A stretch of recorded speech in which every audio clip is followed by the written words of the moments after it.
respecto del control de la constitucionalidad.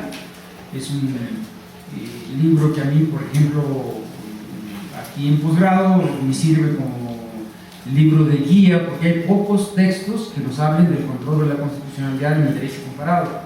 Así que tanto aquí como en el ITAM los utilizo yo de planta, mi querido doctor. Es su libro que a través mío, bueno, a través de él ya lo conocían, pero a través mío lo reconocen, ¿verdad?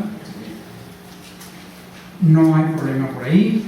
El tema con el que va a disertar hoy el doctor, y eso porque él no quiso traer su currículum, que es amplísimo, sino que dice, pues es que ya me conocen, ya he estado con ellos y con nosotros en bastantes ocasiones, entonces ya no necesito repetir lo que soy, porque lo que soy lo llevo dentro.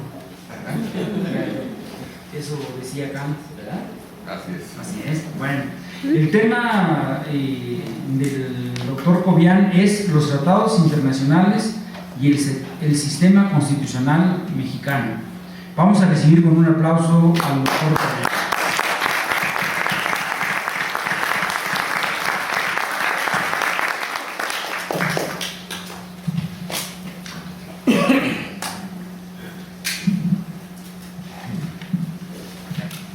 Muy buenas tardes, bienvenidos a esta sesión del diplomado que organiza año con año con tanto éxito y con tanto o más entusiasmo nuestro querido amigo el doctor Segundo García, que como siempre he dicho en público y en privado es el doctor Primero García, no Segundo. Yo me siento muy satisfecho de estar nuevamente aquí en nuestra facultad, en esta aula, en este importantísimo evento, en nuestro auditorio del posgrado, en esta ocasión acompañado de amigos y de personas altamente conocedoras de la materia constitucional, del derecho público en general, en este caso concreto los magistrados que nos acompañan, Suárez Camacho, Hernández Fonseca, todos ustedes los conocen porque además tienen ellos una larguísima trayectoria en el Poder Judicial y un prestigio bien ganado, plenamente justificado, que es el que me hace sentir todavía más contento y más orgulloso de ser su amigo y de que ellos me dispensen igualmente con su distinguidísima amistad. Igualmente agradecerle una vez más al doctor Primero García, como insisto, debe llamarse, por su generosidad, por su afecto, no en esta ocasión, sino en tantísimas más en que ha tenido él la osadía de invitarme a decir una que otra barbaridad en este auditorio, de manera que fiel a esa costumbre volveré a decirlas, porque además estamos entre amigos y en confianza, así que le agradezco muchísimo que me invite una vez más a platicar con ustedes sobre estos temas tan importantes. Hemos escogido el tema de los tratados internacionales porque involucra una serie de elementos y además de ser un tema de actualidad, una serie de elementos que están relacionados precisamente con todas las materias que se han discutido aquí. Hace algunas semanas tuve la oportunidad, igualmente por la amabilidad del doctor, de ser invitado para presenciar y escuchar una importantísima disertación del magistrado Hernández Fonseca sobre el control de la constitucionalidad y control de la convencionalidad, que evidentemente ustedes recuerdan, y esos son temas que están también vinculados con los tratados internacionales. Entonces escogimos ese tema porque además, como ustedes saben, en nuestro país en este momento, en lo que se refiere a los derechos humanos, pues estamos apenas cumpliendo prácticamente el primer lustro de la reforma de 2011, entonces sigue siendo un tema muy actual y que ha suscitado muy distintos puntos de vista teóricos, jurisprudenciales. Entonces creo que es un tema sobre el que conviene seguir investigando y seguir disertando, siempre en el entendido de que pues, son temas difíciles, temas que se van renovando, que difícilmente se puede pensar que ya llegamos a un punto en el que se haya investigado todo, o a un punto en el que alguien ya haya resuelto todo y pueda decir qué se debe hacer en cada caso. Es decir, es un tema que nos exige todavía más estudio, más conocimiento, de tal suerte que los comentarios que yo les voy a hacer y las reflexiones que vamos a compartir aquí, pues son simple y sencillamente ideas, producto de ciertas investigaciones que hemos seguido haciendo, de experiencias en derecho comparado. En fin, el único ánimo, y esto lo subrayo, pues es presentarles a ustedes algunos puntos de vista como aportaciones para que sigamos analizando y discutiendo, siempre en el entendido de que pues difícilmente podemos sentar ya bases, o si se quiere jurisprudencia académica sobre este tema, pues no, todavía no se puede. Entonces, bajo ese esquema, yo creo que un tema tan amplio se me ocurre que podríamos analizarlo con base en una metodología que nos permite ir ordenando toda la serie de ideas y elementos que están relacionados con esta temática. Entonces, yo he pensado, y así de hecho lo he venido haciendo en algunas otras ocasiones, en cursos, en clases, etcétera, en que quizás si nos hiciéramos algunas preguntas relacionadas con este tema, podríamos ir respondiendo poco a poco y percatándonos si vamos por el camino correcto o encontramos ciertas dificultades al tratar de responder a algunos de estos planteamientos. El punto central es qué problemática representa un tratado internacional, sea de derechos humanos o de cualquier otra materia, cuando lo incorporamos, cuando lo insertamos en el sistema constitucional interno de cualquier país. En este caso, pues obviamente estaríamos hablando del nuestro. ¿Qué problemas representa? ¿Y por qué digo problemas? Porque de entrada lo primero que hay que notar es que cualquier sistema jurídico, cualquiera, de cualquier país, en el pasado o en la actualidad, está integrado de una manera tal que todos sus elementos están perfectamente ubicados estructuralmente, jerárquicamente dentro de ese sistema. Entonces, cuando nosotros traemos un elemento que es adicional o externo, internacional en este caso, y lo incorporamos a un sistema nacional, tenemos de entrada que pensar a dónde lo vamos a ubicar, qué tratamiento le vamos a dar y qué efectos va a tener. En nuestro país todos conocemos cuál es el procedimiento que se utiliza. Sin embargo, cuando revisamos cómo se hace en otros países, nos damos cuenta de que hay importantes diferencias.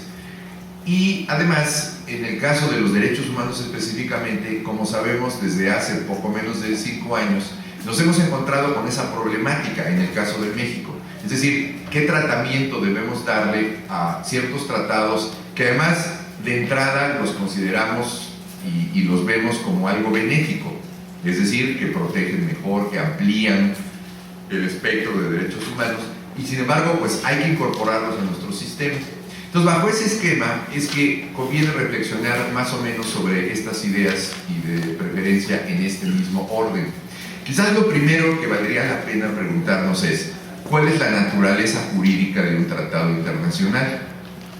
Después de eso, plantearnos cuál es el ámbito de validez de ese acto jurídico, territorialmente dónde se va a aplicar. El siguiente paso sería cómo se incorpora al sistema constitucional en general de cualquier país, en este caso del nuestro. Después habría que preguntarse, una vez incorporado, ¿qué jerarquía tienen los tratados? Una vez que están dentro de ese sistema. Y después, una cosa importantísima, analizarlos a la luz del control de la constitucionalidad y del control de la legalidad. Es decir, si nos damos cuenta, hay una serie de aspectos que necesitan ser respondidos con mucha precisión para no encontrarnos con problemas en el camino, y no solo en el camino teórico, sino en el camino práctico. Y si se fijan, intencionalmente no mencioné el término control de la convencionalidad, porque finalmente el resultado de estas 5 preguntas con sus respectivas respuestas es el que nos diría qué es el control de la convencionalidad, dónde se ubica y qué tratamiento debemos dar. Se me ocurre esta metodología, como puede haber muchas otras o cualesquiera otras, simplemente para ordenar algo que en sí mismo es bastante complejo. Pongamos un par de ejemplos. Nosotros de entrada pensamos que un tratado internacional pues, es simplemente un acto jurídico que se realiza conforme a un procedimiento determinado en cada país. En el nuestro pues todos lo conocemos, y que una vez concluido ese procedimiento, pues ese acto jurídico ya forma parte del sistema normativo mexicano. Y a partir de ahí, pues le damos efectos. Bueno, muy bien, pero en realidad el asunto no es tan sencillo. ¿Por qué? Simplemente reflexionemos sobre lo siguiente. Cuando nosotros hablamos del control de la constitucionalidad, no tenemos la menor duda de lo que estamos tratando. Y decimos, tengo un parámetro, tengo un punto de referencia, que es la Constitución, y tengo una serie de actos de determinaciones que están obviamente por debajo de ella, que derivan de ella y que voy a comparar con ella para determinar su validez o invalidez. No tenemos mayor problema para entender eso. Cuando hablamos del control de la legalidad, hacemos otro tanto, pero simplemente modificamos el parámetro y decimos, ya no es la Constitución el punto de referencia, sino son las leyes. Y otra vez, todos los actos infralegales los voy a comparar con las leyes y asunto resuelto. Cuando introducimos los tratados internacionales y los convertimos en el parámetro de un nuevo mecanismo de control, como sería el control de la convencionalidad, pues tenemos que responder exactamente a los mismos cuestionamientos. Y es donde empezamos a encontrar serias dificultades. Pero antes de entrar a esas dificultades, yo preferiría precisamente ir avanzando en el desarrollo de esas 5 cuestiones o 5 preguntas, que insisto, es solo una sugerencia para analizar estos temas. Entonces, por ejemplo, si vemos la forma como se puede responder a esto en un primer esquema, vamos a ver a dónde nos conduce. El primer esquema es, por ejemplo, preguntarse lo siguiente: ¿qué es un tratado internacional? ¿Cuál es su naturaleza jurídica? Bueno, de entrada hay una tendencia, por distintas razones, a pensar que se trata de normas generales. Inclusive podemos llegar a esa primera conclusión hasta por exclusión y decir, a ver, ¿serán los tratados internacionales un acto administrativo? Decimos, no, definitivamente no. ¿Serán un acto jurisdiccional? No, pues tampoco. Entonces, por exclusión deben ser normas generales. No encontraríamos otro esquema donde colocarlas. Pero además hay otros elementos que nos llevan a pensar así. Y decimos, por ejemplo, el artículo 133 dice que la Constitución, los tratados que se firman de acuerdo a la misma, aprobados por el Senado, y las leyes que derivan de la Constitución son la ley suprema, por ejemplo. Con independencia de las distintas interpretaciones que se han dado a este artículo, para los efectos concretos de este primer planteamiento sobre su naturaleza jurídica, nos permite entender por qué en principio podríamos decir, bueno, son normas generales, ¿no? Pues están incluidas junto a la Constitución y a las leyes. Bueno, muy bien, vamos a suponer que efectivamente les damos el tratamiento de normas generales. Entonces pasamos a la siguiente pregunta, que sería, bueno, ¿y cuál es su ámbito de validez? Territorialmente hablando, ¿dónde vamos a aplicar los tratados? Pues la respuesta inmediata es, pues en el territorio de cada estado firmante, de cada estado que se ha adherido al tratado. Pero ahí encontramos un primer problema. El apellido de las normas, en muchos casos, nos ayuda a entender cuál es su ámbito territorial de validez. Y si decimos leyes federales, pues es obvio cuál es. Si decimos leyes locales, es obvio cuál es. Pero si decimos tratados internacionales, el apellido nos diría, pues sería un ámbito internacional. Pero pues, ¿cuál es ese? ¿Dónde vamos a aplicar los tratados internacionales? ¿En el mar abierto? ¿En el espacio libre? Pues no, ¿verdad? Entonces decimos, no, se apellidan internacionales, pero los vamos a aplicar en el ámbito nacional. Y eso es ya un poco complicado, por increíble que parezca, porque es como si dijéramos, esta es una ley local, pero la voy a aplicar en el ámbito federal. Dices, ¿y cómo le vas a hacer? Entonces eso significa que yo tengo que hacer algo procedimentalmente, sustantivamente, para que algo que es internacional se convierta en norma aplicable en un ámbito nacional. Algo tengo que hacer. Entonces, esa segunda pregunta ya no resulta tan sencillo de responder, y todo porque partí de la primera, en la que en principio dije son normas generales.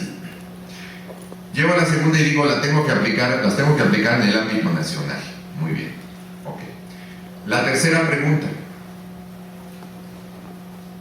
Una vez que ya tengo esto claro, entonces sería, ¿qué hago cuando el tratado internacional se convierte a norma nacional ¿Y cómo logré hacerlo? ¿Qué procedimiento apliqué?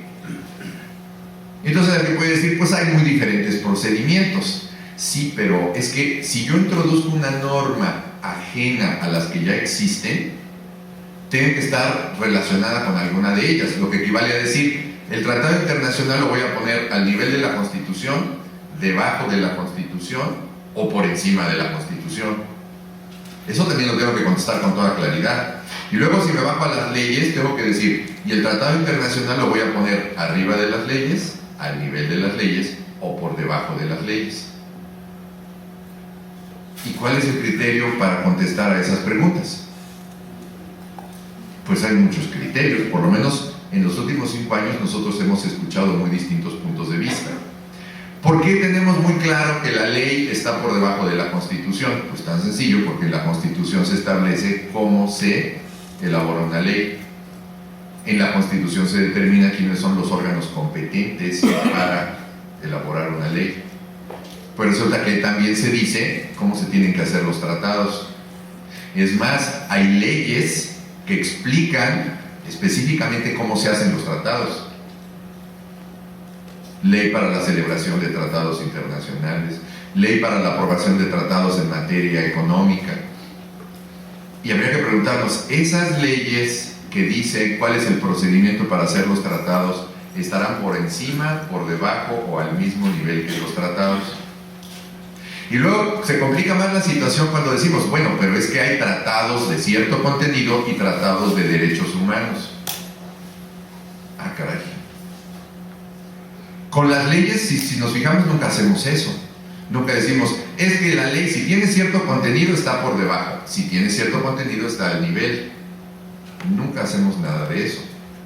Y alguien dirá, es que las leyes no se refieren a los derechos humanos. Por supuesto que sí, hay muchísimas leyes reglamentarias de artículos en donde se reconocen y garantizan derechos fundamentales. En síntesis, el camino por el que decidimos transitar originalmente nos está llevando a algunas dificultades, a algunos problemas, que por supuesto se pueden resolver de una manera relativamente sencilla y decir, bueno, tan fácil, aquí hay un procedimiento, aquí hay normas que yo interpreto y se hace de esta manera y listo. Pero cuando entramos a la parte más delicada, que es por ejemplo el control de la constitucionalidad, ya el asunto se vuelve particularmente complicado, porque entonces decimos, si yo considero que el tratado está al nivel de la Constitución cuando es de derechos humanos, y entonces confecciono la noción de bloque de constitucionalidad, pues la siguiente pregunta sería, bueno, y entonces ese tratado podrá o no estar sujeto a control de la constitucionalidad. Si yo digo que sí, entonces tengo que explicar cómo es posible que una norma a la que ya le di jerarquía constitucional va a ser al mismo tiempo parámetro de control y objeto de control. ¿Cómo puede ser esto posible? Si yo digo que no, entonces tengo que explicar cómo es posible que un tratado de derechos humanos, que al fin y al cabo se realiza bajo el mismo procedimiento que cualquier otro tratado, puede dejar de ser objeto de control. Y todo al final, ¿de dónde viene? Imaginémonos que nunca se firmara un tratado por un Estado soberano, jamás se relacionara con ningún otro Estado, y simplemente tuviera su constitución y sus leyes. ¿Alguna vez tendríamos ese problema? Pues obviamente no, porque no estaríamos introduciendo una norma adicional, externa, al sistema interno. Entonces debe haber algo que se tiene que hacer para evitar que se dé toda esta problemática. Eso nos lleva, por ejemplo, antes de entrar al control de la convencionalidad, antes de introducir un nuevo mecanismo de control que tendría que hacerse compatible con el de constitucionalidad y de legalidad, sin haber resuelto todas estas cosas, antes de eso, entonces mejor explorar otra opción, porque ya aquí estamos encontrando ciertas dificultades. A ver, exploremos otra opción. Si los tratados internacionales no son un acto administrativo, ni son un acto judicial o jurisdiccional, y tampoco son normas generales. Ahora, planteemos otra hipótesis. Entonces, ¿qué son? Bueno, pues entonces tenemos que investigar realmente cómo se llevan a cabo para saber cuál es su naturaleza. Y todos sabemos cómo se llevan a cabo. Lo que no hemos quizás investigado con un poquito de más profundidad es cuál es la consecuencia de que se hagan así. La primera palabra que convendría tomar en cuenta es una que se repite mucho, pero no para estos efectos, porque se nos dice: el principio básico de los tratados es la buena fe y por eso pacta sunt servanda. Muy bien. Los tratados debes cumplirlos y te obligas a cumplirlos precisamente por el principio pacta sunt servanda. Correcto. Pues esa primera palabra nos da mucha luz y decimos: ¿qué serán los tratados? Si de entrada estamos diciendo que son pactos. Son pactos. Bueno, entonces empecemos a investigar esa opción. A ver, ¿quién firma los tratados? Sujetos de derecho internacional. ¿Quiénes son los sujetos de derecho internacional? Los estados soberanos, los organismos y las organizaciones internacionales. Para los efectos de la Convención de Viena, que muchos conocemos, lo voy a poner aquí para no pasarme de tiempo, que muchos conocemos como los tratados, el Tratado de los Tratados, esa convención señala que únicamente para efectos de su aplicación serán tratados internacionales los que firmen los estados soberanos. Muy bien. Entonces, la primera pregunta que habría que hacernos, ya una vez que entendimos que son los estados soberanos los actores de estos pactos, sería: ¿en qué condiciones firman los tratados los estados soberanos? La primera condición es, además de soberanía, es de igualdad. Se supone que están firmando tratados entre iguales. Bueno, segunda cuestión: ¿cuál puede ser el contenido de un tratado internacional? Pues prácticamente cualquiera, siempre y cuando sea lícito, siempre y cuando sea posible, pero puede ser cualquiera: intercambio cultural, apoyo militar, derechos humanos, libre comercio, cualquier cosa. Aquí hay dos elementos que nos podrían hacer pensar que los tratados tal vez tengan otra naturaleza. Son pactos entre iguales que pueden tener cualquier contenido lícito o posible. ¿Eso a qué nos suena, jurídicamente hablando? Yo pensaría en principio que eso me suena a algo muy parecido a los contratos, que se firman en condiciones de igualdad como principio general y que pueden tener cualquier contenido lícito o posible. Pero después seguimos explorando y decimos: cuando un Estado firma un tratado, entre otras cosas hace cosas como las siguientes, verdaderamente difíciles de entender en una norma general. Y dice: aquí está el texto del tratado, muy bien, yo lo voy a firmar, pero le voy a poner reservas. Yo firmo con estas reservas. Y otro Estado dice: yo firmo con estas otras. Y así sucesivamente. Habría que preguntarnos: cuando se expide una norma general, cualquiera que sea, hasta un reglamento municipal, ¿se pueden poner reservas? ¿Los destinatarios, que somos los gobernados, ponemos reservas a las normas generales? No. ¿Quiénes son los sujetos obligados en los tratados? De entrada, los estados que los firman. Y sin embargo, ellos sí pueden poner reservas. Eso está un poco lejos de la idea de una norma general. Los tratados se pueden denunciar. ¿Podemos denunciar las leyes, los sujetos obligados por ellas? ¿Podemos decirle a la ley del impuesto sobre la renta: ya pagué 5 años, no pago un centavo más, me separo del ámbito de aplicación de esta ley? Sería fantástico. Podemos ponerle reservas a la ley del IVA y decir: momento, en estos consumos sí estoy dispuesto a pagar el impuesto, en estos no, y si no, pues no la firmo. No podemos hacer eso. Y entonces, cuando nos regresamos al principio básico de pacta sunt servanda, ¿qué significa eso?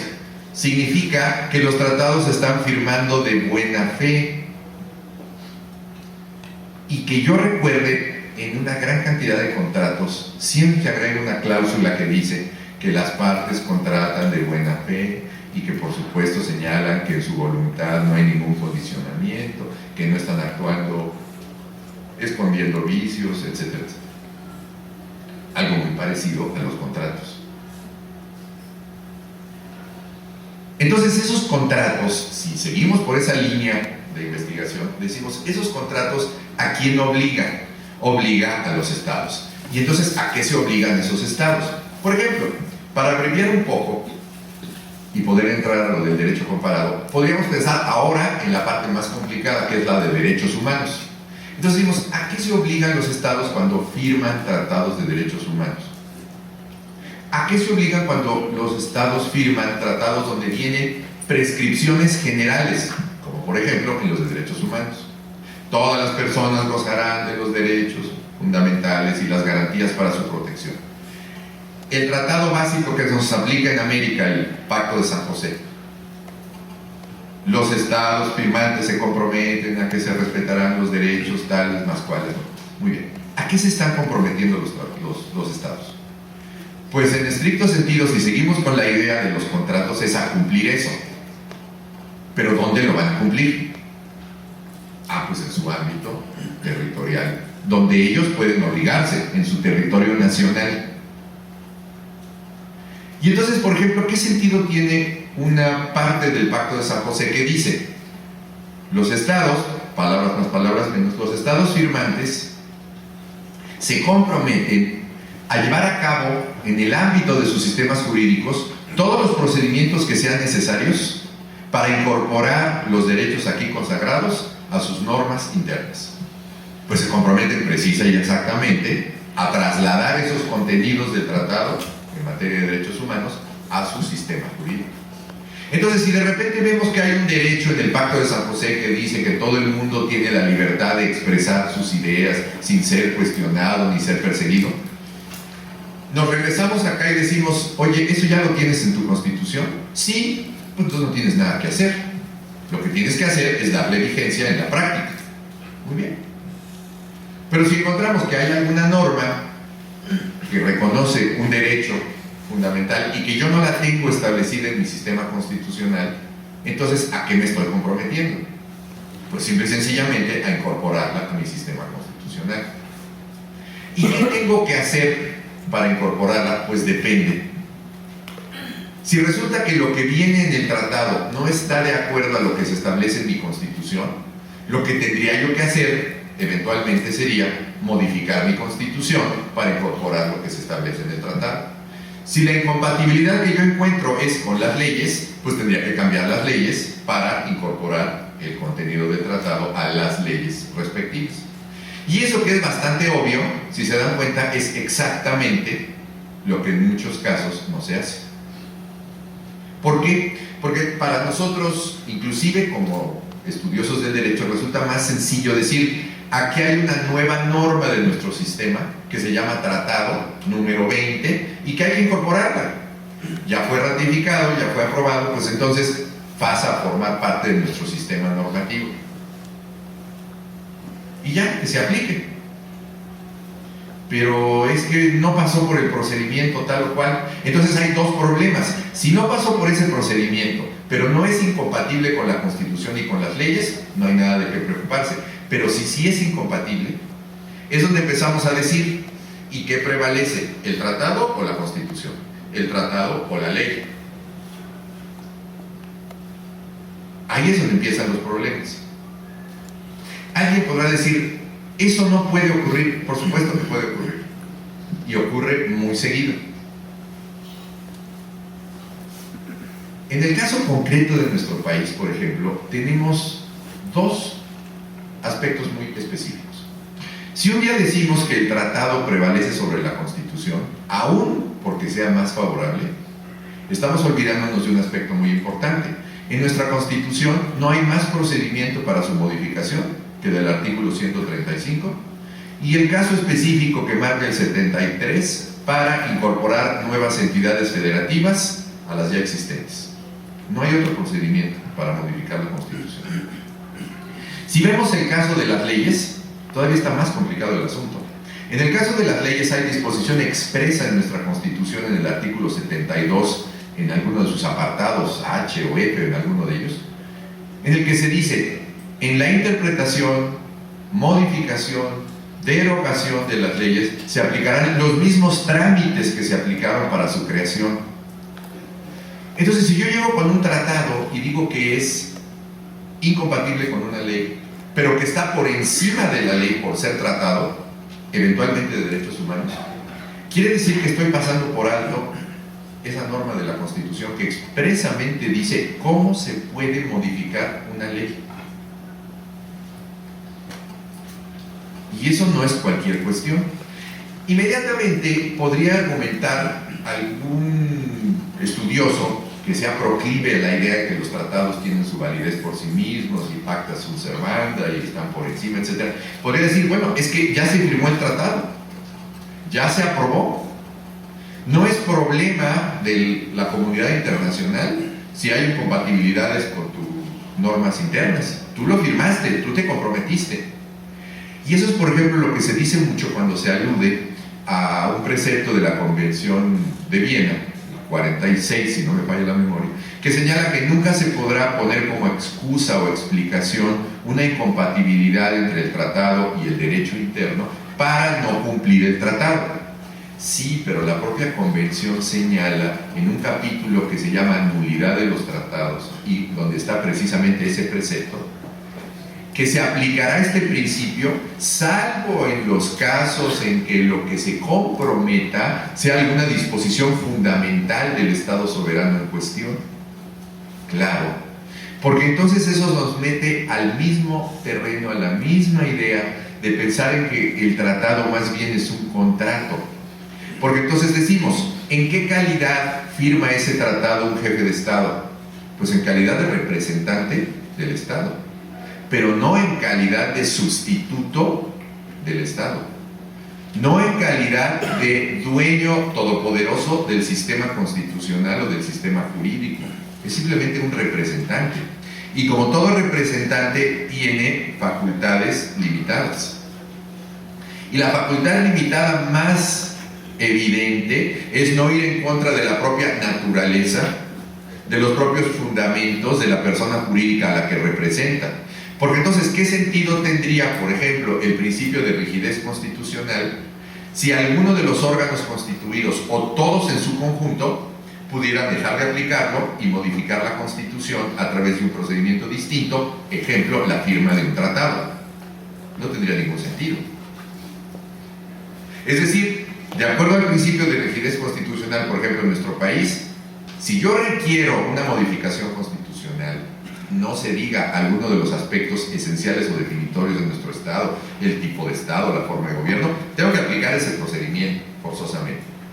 Bajo ningún esquema se podría considerar que se puede pasar por encima de ese procedimiento y modificar la Constitución a través de un tratado, porque no había ningún órgano competente que pudiera cambiar la Constitución fuera del artículo 135. Ninguno. Cualquier cambio que se hiciera sería una modificación contraria a la propia Constitución. Entonces, imagínense ustedes que sin reflexionar sobre esto, sin tratar de encontrar algunas soluciones a esta problemática, que evidentemente pues no son sencillas, de ahí nosotros lo que hiciéramos fuera no solamente introducir el tratado, como suele decirse de manera directa, tratar de buscarle un espacio jerárquico entre la Constitución y las leyes, y además aplicar un nuevo sistema completo de control de la regularidad normativa, junto a la constitucionalidad y a la legalidad, ahora la convencionalidad. Evidentemente, el asunto se vuelve terriblemente complicado. Esa aplicación y vigencia del derecho comunitario y el de Estrasburgo, encargado de la defensa y protección de los derechos fundamentales con base en el Convenio Europeo. Es decir, la complejidad que se vive allá es diametralmente opuesta a la que eventualmente podría darse aquí.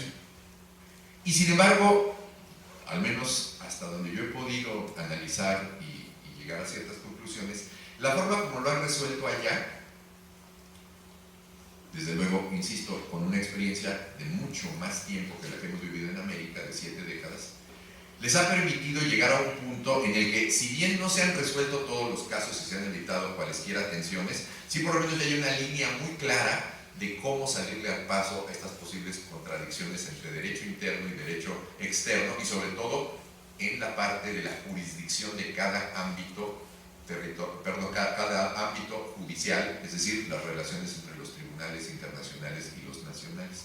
Aquí siento que como nuestros mecanismos de inserción de los tratados internacionales son tan variados y tan dispares entre sí, tenemos todavía algunas dudas y enfrentamos todavía cierta problemática que no hemos alcanzado a, pues no digamos resolverse, a lo mejor ni siquiera a precisar con todo detalle. Muy brevemente, haré algunos comentarios en razón del tiempo sobre cómo se hace esto en Europa y cómo se han resuelto los problemas fundamentales que se han suscitado entre sendas jurisdicciones en aquel continente. La primera cuestión que es muy importante subrayar es la siguiente. Hay casos que les voy a leer nada más para que pues no parezca que lo estoy diciendo simplemente de memoria, que yo quisiera que una vez que los lean, ustedes se imaginaran que en América, concretamente en nuestro país, existieran normas de este tipo en nuestras constituciones. Por ejemplo, una que está vigente desde 1949 en la Constitución alemana. Obviamente, pues Alemania, uno de los países derrotados en la guerra, y que fue conminado u obligado a incorporar este tipo de disposiciones en su Constitución. Es el artículo 24 que dice textualmente lo siguiente. Dice, la Federación puede transferir mediante procedimientos legislativos derechos de soberanía a las instituciones internacionales. Para salvaguardar la paz, la Federación puede adherirse a un sistema de seguridad colectivo y además consentirá para este efecto los límites de sus derechos de soberanía que sean necesarios para garantizar un orden pacífico y durable en Europa y entre los pueblos del mundo.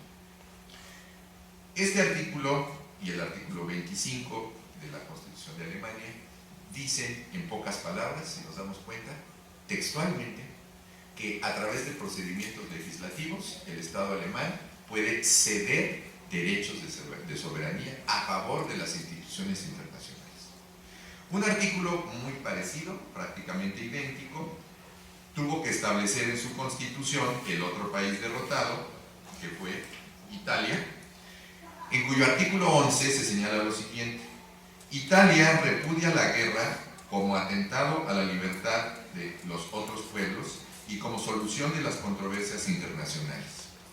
Italia admite, a condición de reciprocidad con los otros estados, las limitaciones de soberanía necesarias para que se establezca un orden que asegure la paz y la justicia en el seno de las naciones. Además, contribuye y favorece a la organización internacional que persiga este objetivo. Yo quisiera que nada más por un momento ustedes reflexionaran sobre lo que ocurriría en nuestro país si tuviéramos normas de este tipo en nuestra Constitución. Yo creo que buena parte de las dudas que tenemos en la actualidad sobre la forma como se interpreta el artículo primero y todo este asunto de las jerarquías normativas, etc., bueno, evidentemente quedarían despejadas y diríamos la soberanía ya no existe, como por cierto algunos autores, algunos estudiosos han llegado a concluir. Yo he leído por ahí algunos libros recientes en donde se dice hay que reestudiar todo el derecho constitucional, toda la teoría del Estado, la soberanía ya no es lo que era, todo lo que aprendimos en la escuela sobre esta materia ya no es, hay que retomarlo otra vez. Algunos otros, yo creo que ya un poco pues dándole consecuencias a esta idea, llegan a decir el Estado ya no es soberano, los soberanos somos ahora los ciudadanos, las personas, porque somos los titulares de los derechos fundamentales o derechos humanos. Es decir, ideas que yo he escuchado de algunos investigadores, de algunos estudiosos de esta materia, muy respetables en su interpretación, pero con base, por supuesto, en la reforma de 2011. Y si nosotros recordamos, aunque sea de pasada el texto del artículo primero vigente de nuestra Constitución, pues si ustedes se dan cuenta no dice nada así tan preclaro y tan contundente como estos artículos. Yo me pregunto qué es lo que se estaría concluyendo en nuestro país si tuviésemos normas como estas. Normas de este tipo se han ido incorporando paulatinamente en otras constituciones europeas conforme estas se han ido expidiendo, por ejemplo, con posterioridad, la española, la portuguesa, la rumana, la polaca. En general, en todas las constituciones de los países que son miembros de la Unión Europea, que actualmente son alrededor de 28 países, por supuesto no de manera tan amplia ni tan contundente, sino simple y sencillamente necesarias porque finalmente son parte de una unión de estados donde lógicamente es necesario establecer que se va a aceptar y a respetar el derecho comunitario. Cosa que por supuesto en América, pues insisto, si nos damos cuenta, no es mínimamente necesario. Nuestra condición en materia de integración es totalmente diversa. Ahora, ¿qué es lo que ha ocurrido en Europa a lo largo de 7 décadas con normas de esta naturaleza? Cualquiera pensaría, no, bueno, pues definitivamente ya las constituciones europeas no existen, los estados europeos se han convertido en provincias de la Unión Europea, etcétera, etcétera. Por supuesto que nada parecido ha sucedido. Si nosotros nos damos cuenta, un episodio que sí fue más o menos conocido en nuestro país, que fue el intento de aprobación de la que solía llamarse la Constitución Europea, por supuesto que no tuvo éxito, porque ese intento implicaba precisamente que España, Francia, Alemania y Portugal se convirtieran en provincias de un nuevo estado que se llamaría Europa. Cuestión que, dicho sea de paso, es una de las que se discute con mayor insistencia en las academias, en las universidades europeas en la actualidad, porque precisamente muchos estudiosos y especialistas del tema sienten que es el siguiente paso que al menos se tiene que explorar para avanzar en el proceso de integración, y manifiestan cuestiones muy interesantes como las siguientes, y dicen, bueno, si nosotros ya tenemos una integración económica, si tenemos de alguna manera una integración política con órganos de la Unión Europea, pues lo que no hemos logrado es una integración normativa, una integración constitucional. Y entonces en Europa los temas que se discuten, por ejemplo, son de este tenor, algunas teorías, algunas posiciones que se conocen como el constitucionalismo multinivel, que precisamente hacen referencia a eso, un constitucionalismo nacional, un constitucionalismo europeo, etc. Entonces uno pensaría que el resultado de estas normas, de ese contexto, etcétera, es precisamente llevar todo esto hasta sus últimas consecuencias, pues resulta que es exactamente al revés, exactamente a la inversa. Y entonces, ¿qué han hecho particularmente los tribunales constitucionales con este tipo de normas? En forma muy señalada, el Tribunal Constitucional Alemán y la Corte Constitucional Italiana. Bueno, desde muy temprana edad, hablando del momento en que entraron en vigor estas constituciones, 1949 en Alemania, 1947 la promulgación de la Constitución italiana y entrada en vigor en 1948. Entonces, más o menos desde la década de los 60, empezaron a diseñarse teorías que actualmente son ampliamente conocidas en Europa, que por ejemplo acá a nosotros nos suenan muy extrañas y pocas veces las hemos escuchado, y en las que además se han apoyado literalmente en forma recíproca, como dicen en Italia, a vicenda, o sea, recíprocamente, tanto los especialistas como los tribunales constitucionales a través de sus sentencias y criterios jurisprudenciales. Teorías que de su simple denominación nos dicen cuál ha sido la manera como se ha atacado esta situación en Europa. Una de ellas, muy conocida, es la llamada teoría de los contralímites en Italia. Y la simple expresión de esa teoría, ¿qué nos dice? Pues que precisamente ante normas de este tamaño y de estos alcances potenciales, la Corte Constitucional Italiana diseñó una teoría que se apoyó, por supuesto, en las investigaciones de académicos y que ahora está establecida en cualquier cantidad de sentencias de ese tribunal, que en 2 palabras consiste en señalar lo siguiente: efectivamente, nosotros, como Estado soberano miembro de la Unión Europea, que estamos conscientes del contenido del artículo 11 de nuestra Constitución, de nuestra condición de miembros de la comunidad internacional europea, pero nos adherimos a todos esos elementos con todas sus consecuencias, con limitaciones. Es decir, los límites que se nos señala en este artículo número 11 tienen a su vez límites, de ahí la teoría de los contralímites. Y entonces, ¿cuáles son esos límites que no podemos sobrepasar? En 2 palabras, los principios fundamentales de la Constitución italiana, nuestro tipo de Estado y nuestras estructuras de gobierno. De tal suerte que nosotros aceptamos todas las consecuencias de la pertenencia a la Unión Europea y de estos preceptos, pero hasta ciertos límites. Teoría de los contralímites. Insisto, recogida, refrendada en varias múltiples sentencias de la Corte Constitucional. Entonces, no podemos comprometer nuestra soberanía a un punto tal que desaparezca Italia como Estado soberano. No podemos admitir el derecho comunitario o derecho externo sin matices, sin limitaciones. No, las limitaciones son precisamente mi condición de Estado soberano. Y sobre esa base, los fundamentos y las estructuras básicas de mi Constitución.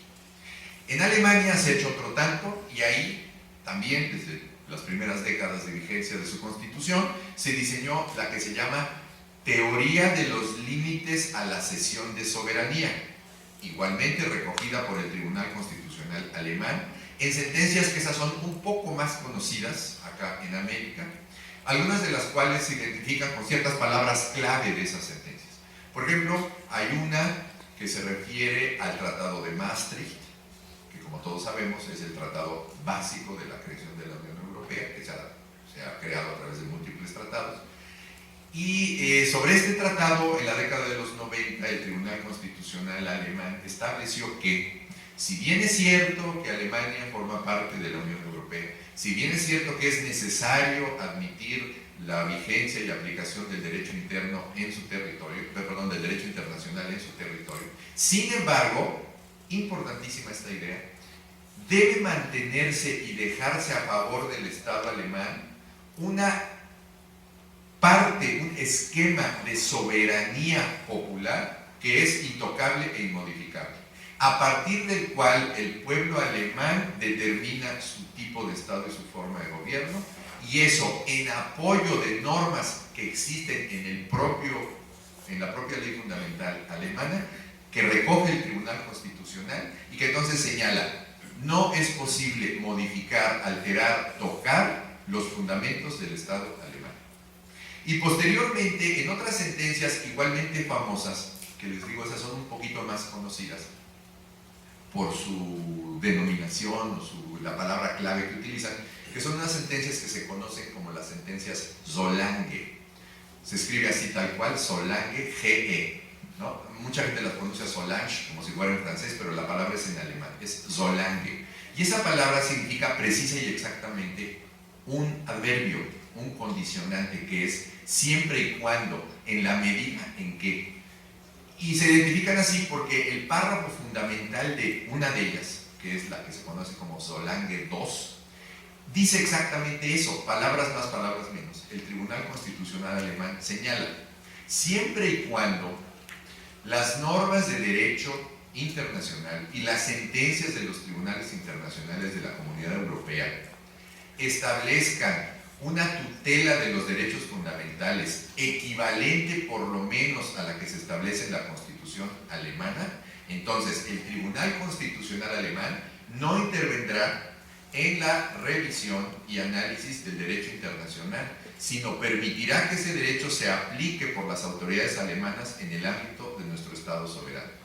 Pero si no se da ese caso, y si no hay un mínimo de tutela equivalente al de la Constitución alemana, entonces el Tribunal Constitucional se encargará de determinar cuál norma es la aplicable y cuál norma, por lo tanto, es la que protege mejor, y él determinará si es la norma interna o la norma externa.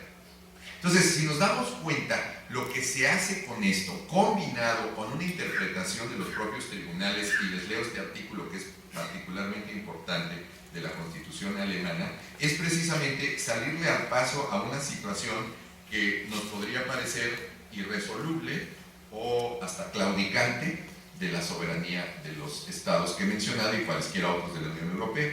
Se trata del artículo 79 de la Constitución alemana, que se refiere precisamente al procedimiento de modificación de su Constitución. Y entonces señala que esta ley fundamental no puede ser modificada por una ley que la modifique o complemente, salvo que ésta sea aprobada por ambas cámaras. Es decir, allá recordemos que existe el Bundestag y el Bundesrat, que normalmente identificamos como la Cámara de Diputados y la Cámara de Senadores. Luego dice: en lo que se refiere a los tratados internacionales específicamente, que tengan por objeto reglamentar la paz, preparar un acuerdo de paz o la abolición de un régimen de ocupación, o que estén destinados a procurar la defensa de la República, será suficiente con establecer en el texto del mismo tratado que sus disposiciones no son contrarias a la Constitución alemana.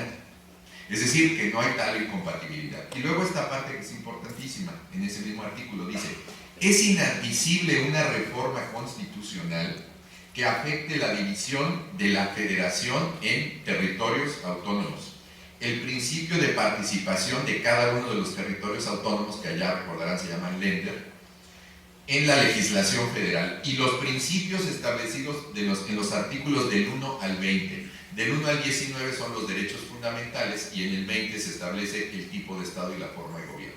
Es decir, ¿qué se está señalando aquí con toda claridad? Admitimos el derecho externo, pero hay límites en el derecho interno para poder aceptarlo. ¿Y los límites cuáles son?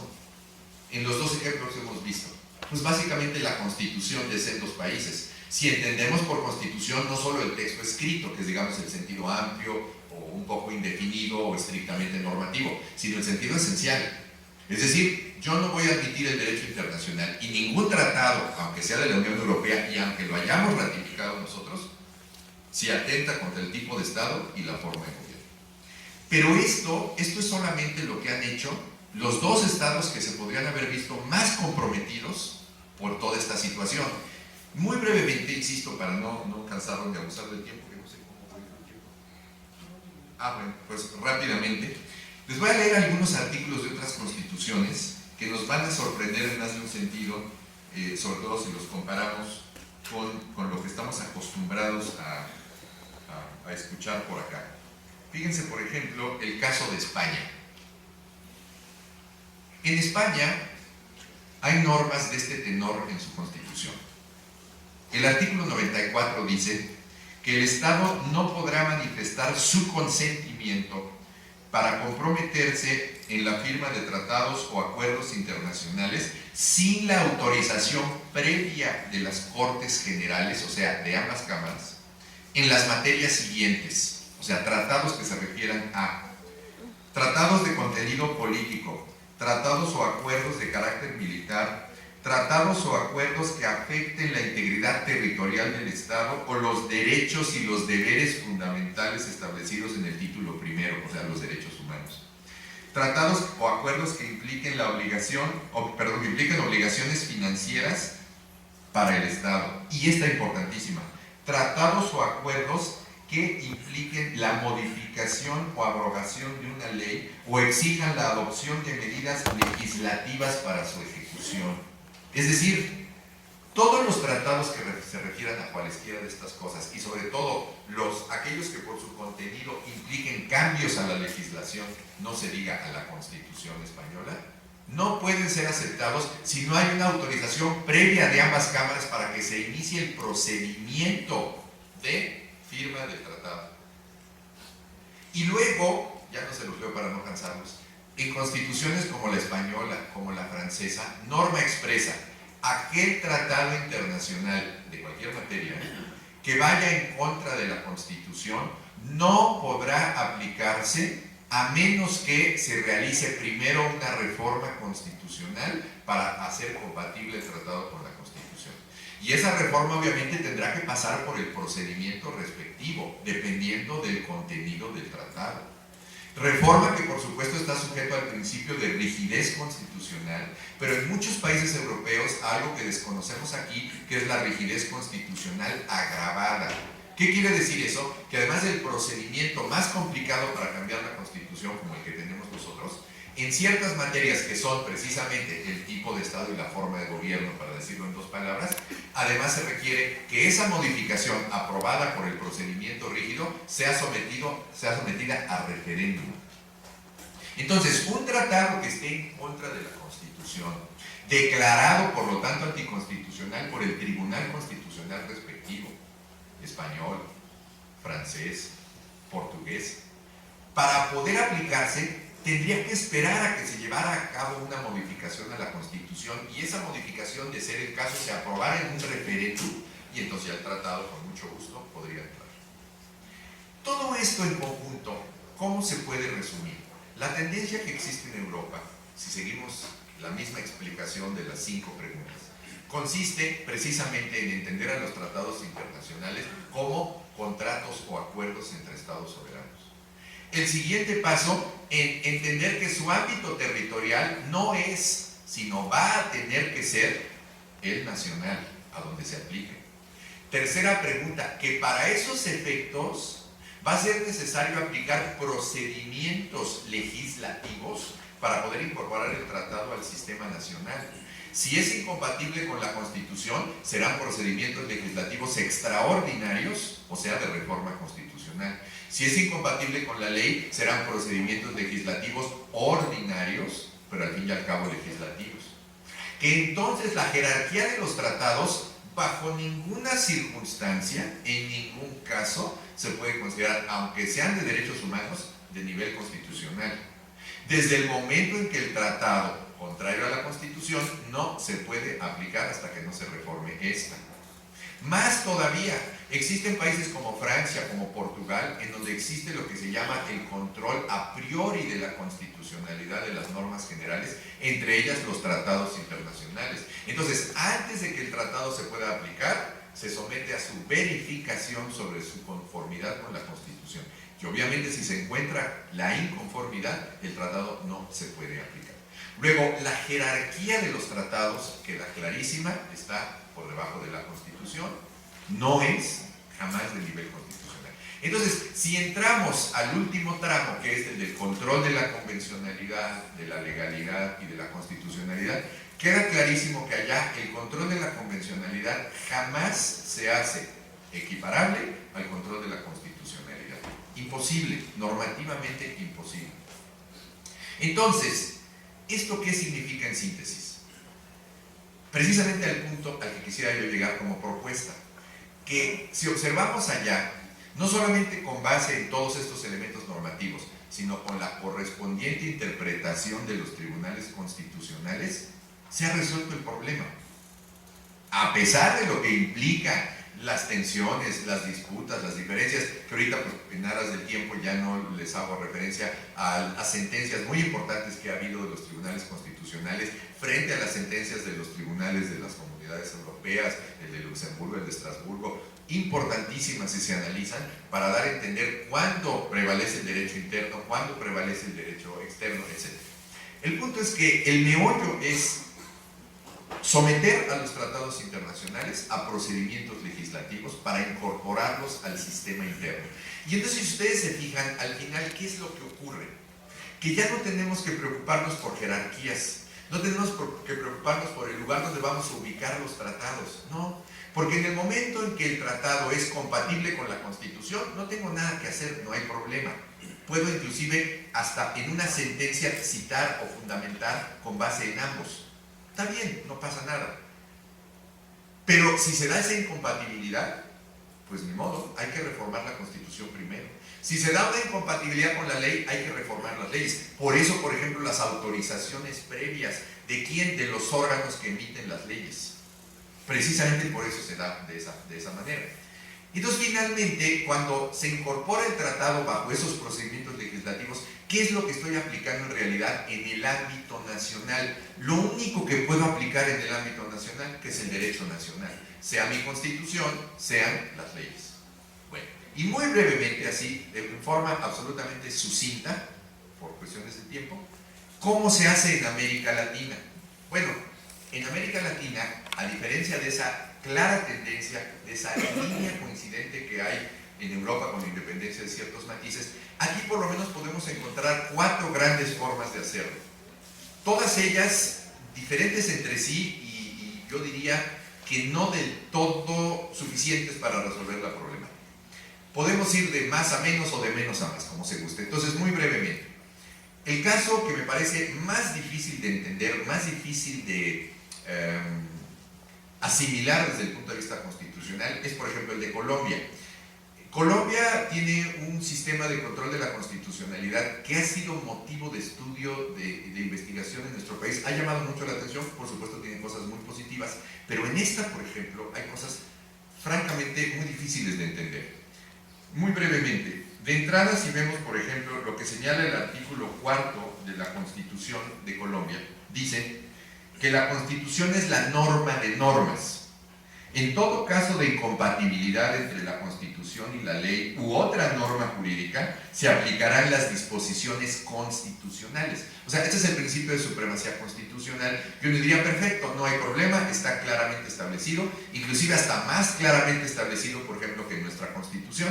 Bueno, todo va muy bien, pero después, ¿qué sucede? Que si vemos el artículo 93 de la propia Constitución de Colombia, empiezan los problemas, y dice: los tratados y convenios internacionales ratificados por el Congreso, que reconocen los derechos humanos y que prohíben su limitación en los estados de excepción, prevalecerán en el orden interno. Entonces dices, a ver, es que por un lado en un artículo me estás diciendo que la Constitución es la norma de normas, y en otro me dices que los tratados que son aprobados por el Congreso, luego necesariamente derivados de la Constitución y sometidos a un procedimiento infraconstitucional, es decir, aplicado por un órgano constituido, ahora me dices en otra norma que son suficientes para prevalecer en el orden interno. Algo bastante incomprensible. Obviamente, ¿qué ha hecho la Corte Constitucional colombiana en esta materia? Bueno, emitir criterios jurisprudenciales con base en esto, y ahí sí, de manera textual, señalar que hay un bloque de constitucionalidad integrado por la Constitución y los tratados internacionales en materia de derechos humanos. Lo que resulta un poco difícil de entender es cómo hacer compatibles estas dos normas, y sobre todo, insisto, bajo el esquema de que ahí sí se aplica un procedimiento legislativo para insertar los tratados de derechos en general, de derechos humanos o cualesquiera otros. Muy brevemente, por razones de tiempo. Después tenemos el caso de Argentina. En Argentina tenemos una norma muy parecida a la del 133, que dice que esta Constitución, las leyes que emanan del Congreso, los tratados internacionales, nada más que ahí dice que se aprueban por el Congreso, o sea, ahí sí por las dos cámaras, serán la ley suprema, etc. Bueno, muy bien. Pero después, cuando observamos el texto constitucional, nos encontramos con... Ya termino. Nos encontramos con dos... No, hay que escuchar al maestro. Bueno, nos encontramos con dos cuestiones interesantísimas en el caso de Argentina. Una norma que es el artículo 75, el apartado 22, que dice lo siguiente. El artículo 75 se refiere a las facultades del Congreso de carácter legislativo, o sea, lo que sería nuestro artículo 73, digamos, ¿no? O sea, todas las materias que son de legislación nacional. Bueno, y sin embargo, en ese punto 22 dice: los tratados que a continuación se señalan tienen jerarquía constitucional. Y entonces, en forma textual, va señalando los tratados. Son alrededor de 10 tratados. Y por ejemplo dice: el tratado para la protección de los derechos de los niños, el tratado que prohíbe cualquier tortura en contra de no sé qué, y el tratado para proteger los derechos de la mujer, y el tratado para proteger los derechos de la juventud, y lo que sea. Entonces, 10 tratados específicos ahí nominadamente señalados en el texto de la Constitución argentina. Y dice, estos tratados tienen jerarquía constitucional. Y luego un poquito más abajo dice, todos los demás tratados tienen jerarquía infraconstitucional. ¿Qué significa esto?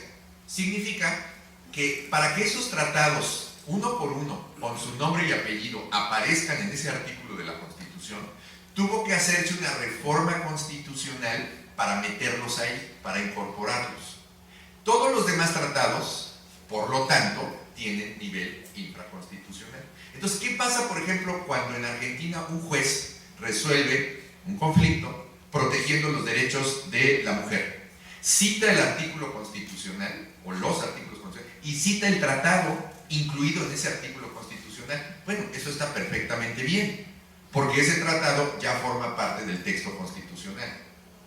Y todos los demás, por lo tanto, están abajo de la Constitución. Luego, como decía yo hace un rato, ¿qué es lo que en realidad se está aplicando en ese caso? Pues el tratado o la Constitución. Pues es la Constitución lo que se está aplicando. No hay ningún problema, no hay ninguna incompatibilidad.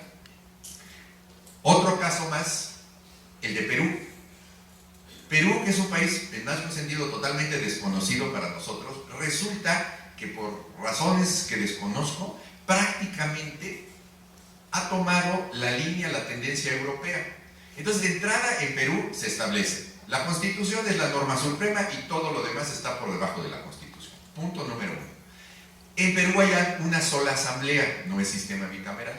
Entonces se establece: todos los tratados de la materia que sean serán aprobados a través del procedimiento legislativo que corresponde. Si es reforma constitucional, y si es legislativo ordinario, legislativo ordinario. Pero luego la cosa más interesante y más increíble: el Tribunal Constitucional de Perú ha dicho expresamente que los tratados internacionales en materia de derechos humanos no forman parte del bloque de constitucionalidad, no tienen jerarquía constitucional, que por supuesto que se pueden invocar, aplicar, interpretar en las sentencias para proteger derechos humanos, pero que de ninguna manera hay un bloque de constitucionalidad integrado por la Constitución y los tratados. Y luego lo más sorprendente: sin embargo, con base en el hecho de que en la Constitución tampoco se habla de ningún bloque de constitucionalidad, por supuesto, ese Tribunal Constitucional en sus jurisprudencias ha establecido que hay un bloque de constitucionalidad, pero no forma parte de él ningún tratado de derechos humanos, sino la Constitución y una serie de leyes orgánicas que desarrollan algunos preceptos constitucionales relativos a los órganos constituidos. Y dice: esto sí es el bloque de constitucionalidad para mí, jurisprudencialmente, pero no los tratados, ¿eh? Y un autor muy importante, que se apellida algo así como Belaúnde García, pero que es conocidísimo allá, que es, hagan de cuenta, como una especie de Burgoa en su momento aquí, o sea, todo el mundo lo conoce, ha señalado: miren, quítense de cosas, aquí no hay ningún bloque de constitucionalidad, no digamos de tratados ni de nada, ni siquiera de leyes, porque todas las leyes se hacen igual, todas se hacen con base en el procedimiento que marca la Constitución. Su única diferencia es su contenido y sus objetivos. Sea ley orgánica, sea ley ordinaria, reglamentaria, las diferencian sus objetivos y su contenido. Entonces no hay ningún bloque de constitucionalidad. Pero en la materia que nos interesa, que son los derechos humanos, lo que queda clarísimo es que en Perú los tratados no tienen jerarquía constitucional, no se incorporan a la Constitución y no hay bloque de constitucionalidad. Y finalmente, si nos damos cuenta, en México tenemos un procedimiento totalmente diferente a cualquiera de estos que brevemente he señalado. El único que he encontrado igual al de México es el de Estados Unidos. Nada más que en el caso de Estados Unidos, donde ciertamente los tratados solamente son aprobados por el Senado, en Estados Unidos, por su propio sistema normativo, no tienen ese tratamiento los acuerdos y los instrumentos internacionales. Para ellos tienen otra categoría, otra jerarquía, y además, como sabemos, los Estados Unidos siempre han sido un estado muy especial en sus relaciones internacionales, donde ellos las dictan, pero no se someten, por supuesto, a sus dictados. Simplemente el Pacto de San José, como todos sabemos, jamás fue ratificado por Estados Unidos, para empezar. Bueno, pero fuera de ese caso, si nos damos cuenta, en México tenemos un sistema totalmente diferente a todos los que hemos comentado. O sea, es el único país de los que yo he visto, que por supuesto no son 50 ni 100, sino son solo varios, ¿no? Pero en todo caso es el único en el que yo he visto que no se aplica un procedimiento legislativo para incorporar los tratados, ni extraordinario ni ordinario. Y por eso creo que tenemos tantas situaciones y tantos problemas de interpretación, por supuesto con ideas y puntos de vista muy válidos y muy atendibles todos ellos. Entonces, yo creo que algo que sí podríamos hacer y que sería muy útil sería precisamente plantear que se hiciera de esa manera, y así ya no tendríamos mayor problema. Cuando se trate de cambiar la Constitución, pues la cambiamos y de esa manera incorporamos el tratado. Cuando haya que cambiar leyes, pues las cambiamos, pero a través del procedimiento legislativo, y se acabaron los problemas de interpretación y de dudas en nuestro país. Cualquier idea no es necesario, ha funcionado, sí, pero yo creo que en ningún ámbito, y mucho menos en el jurídico, mucho menos en el constitucional, nosotros debemos aplicar aquí la técnica del alambrito y decir: mira, pues ha habido luz con el alambrito, ¿para qué quieres poner el cable? ¿Qué necesidad hay? Yo creo que no, yo creo que si algo tiene México es un nivel, una calidad, una competencia de juristas. Aquí hay magníficos ejemplos de las 3 personas que me acompañan en el presidium, que merecería en un momento determinado tener un sistema donde esto esté claramente establecido, claramente resuelto, sin perjuicio de lograr nuestros objetivos, que al fin y al cabo, como todos sabemos, es la protección más amplia y más eficaz de los derechos humanos, con la que todos estamos de acuerdo. Y al final de todo esto, todo se reduce a que, lejos de discutir por jerarquías, pues lo que podemos hacer es corregir el procedimiento y utilizar utilizar los mecanismos que muchas personas han señalado ya desde hace tiempo, por ejemplo, entre ellas el maestro Alcaraz, al que he escuchado varias veces decir esto, y entender que lo que tenemos que hacer es tomar la norma más favorable. ¿Y por qué podemos tomar la norma más favorable? Porque la propia Constitución mexicana nos lo autoriza. Y nos dice, aunque los tratados estén por debajo de la Constitución, si son de derechos humanos, yo te doy permiso en el artículo primero de que hagas a un lado la jerarquía y tomes la norma más favorable. Y de esa manera queda resuelto el problema. Entonces, si a esto le agregamos los procedimientos adecuados, creo que tendríamos el sistema perfecto, que hasta podría ser modelo en América Latina y probablemente en otros continentes, y diríamos, México en el centenario de su Constitución ha establecido un sistema espléndido de incorporación de los tratados internacionales a nuestro sistema interno. Esa sería mi propuesta y gracias por su atención.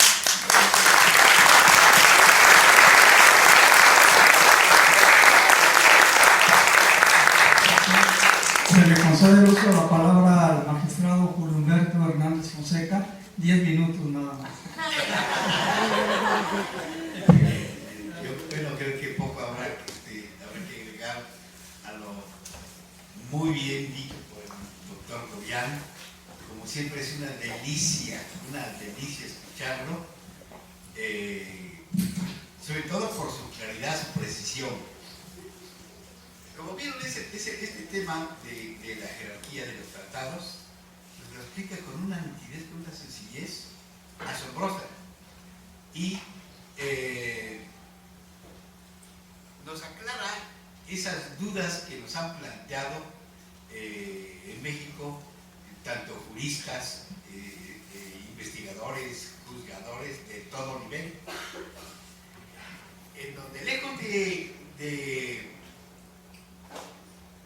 aclarar los temas, nos han confundido cada vez más. Ven ustedes que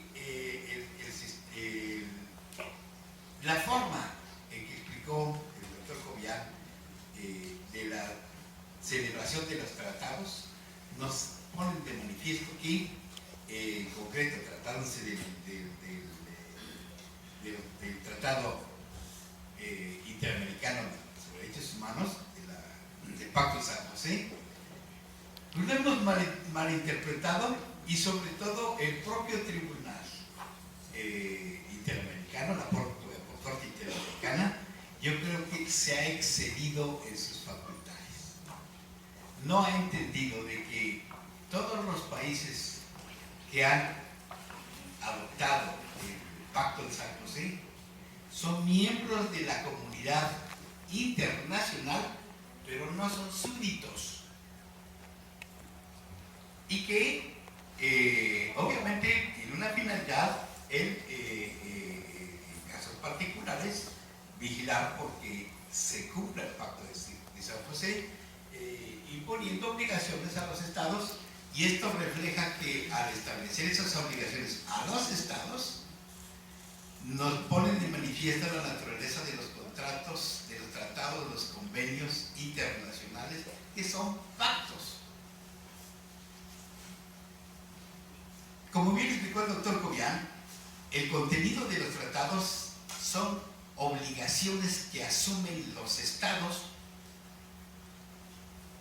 frente a la comunidad internacional para adoptar pues las reglas,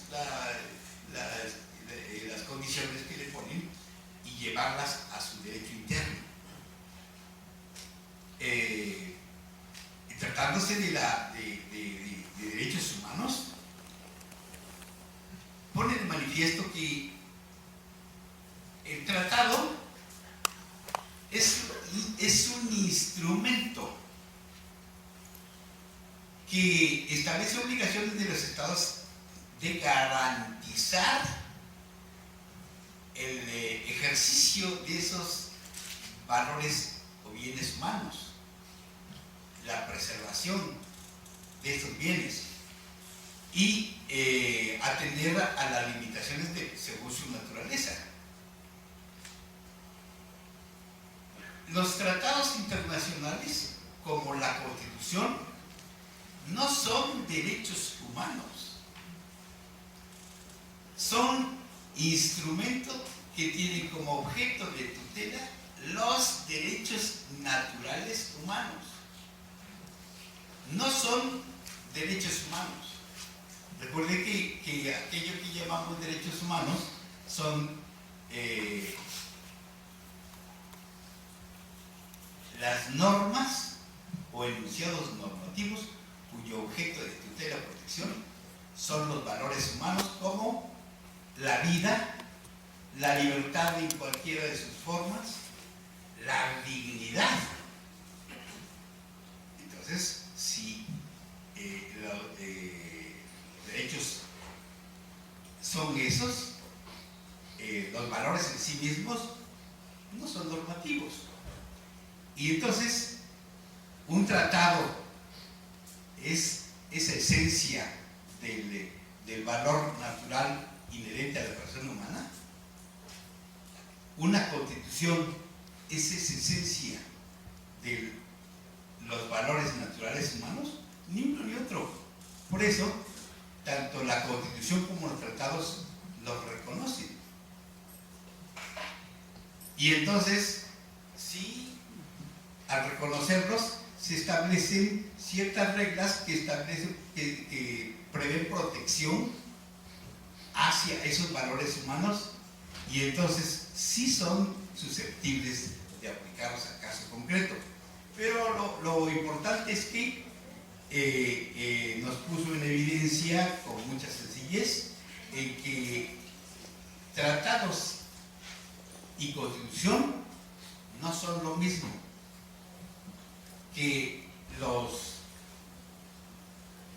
tratados internacionales, como producto del ejercicio del poder político derivado de la Constitución, son infraconstitucionales. Y que, pues, eso que llamamos control de la convencionalidad no es más que el ejercicio, cuando están en conflicto valores naturales humanos, una selección de normas, la selección de la norma interna, la norma nacional, ver en las leyes o en la propia Constitución si existe una norma que proteja o tutele ese valor natural. Y si existe una norma contenida en un convenio, tratado internacional, que también lo tutele o proteja, y en una comparación de ambos, ver en cuál tiene mayor protección o tutela. Si la Constitución tutela el bien con mayor amplitud, simplemente se aplica la Constitución y no se aplica el tratado, y no se infracciona absolutamente nada. Por el contrario, en los términos del artículo primero de la propia Constitución, nos faculta que en aquellos casos en que la protección sea mayor, más amplia en los tratados internacionales, se prescinda de aplicar incluso la norma constitucional y se aplique la norma convencional, pero la propia Constitución lo está autorizando. Entonces, ven ustedes que, para terminar, que ese conflicto yo creo que lo hemos creado al interior más que todo, y sobre todo eso lo ha generado mucho las sentencias de la Corte Interamericana. Ponía, por ejemplo, los sistemas de control de constitucionalidad, el control difuso y el control concertado que ejerce de manera excluyente un tribunal constitucional. Bien, son sistemas que cada estado adopta soberanamente, y en las sentencias de la Corte Interamericana se ha llegado a establecer que todos los jueces federales o locales tienen la obligación de hacer un control difuso ex oficio de constitucionalidad y convencionalidad. Puede una Corte Interamericana, que es producto de un tratado o un convenio internacional que se rige por pacta sunt servanda, destruir un sistema de control de constitucionalidad de un Estado, pongo el ejemplo de concentrado, yo creo que no. Bien.